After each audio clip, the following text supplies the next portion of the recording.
Welcome to Funds, a Alexio short course. In this course, we talk about contribution funds. Contribution funds are a code. We have previously talked about what codes are.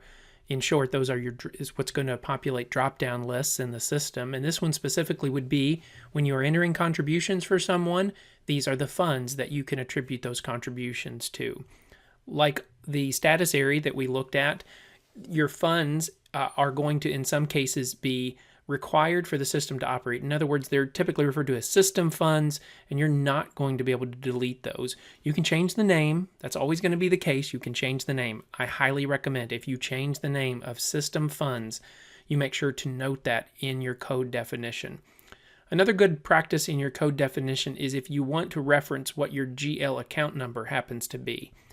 The Alexio database has the opportunity to interface with QuickBooks, or you may be using another accounting system. It is a good idea to reference what GL account number a particular fund is associated with. Like all codes, you can mark a particular code as the default value.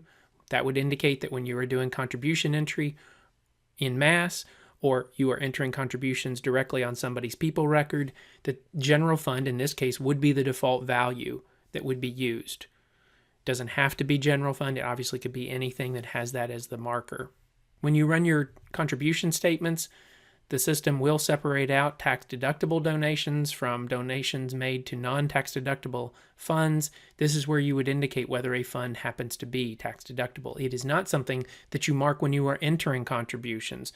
It is rather a marker associated with a fund, and so when you select that fund, you would need to know that it is not a tax-deductible fund. I recommend that if it is not tax-deductible, you indicate that, perhaps in a parentheses in the fund, in the code description. This is also an important checkbox.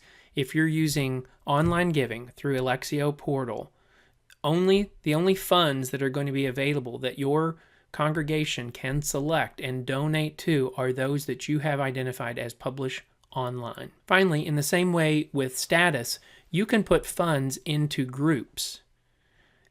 Unlike status, there are some preset groups. You probably would have a blank here unless part of your data conversion would have brought in some type of grouping.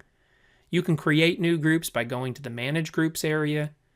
I have done that. I created a single type of group, which is regular and ongoing. This would certainly be useful if you're running reports and you want to gather together a grouping of funds and report on that in some way.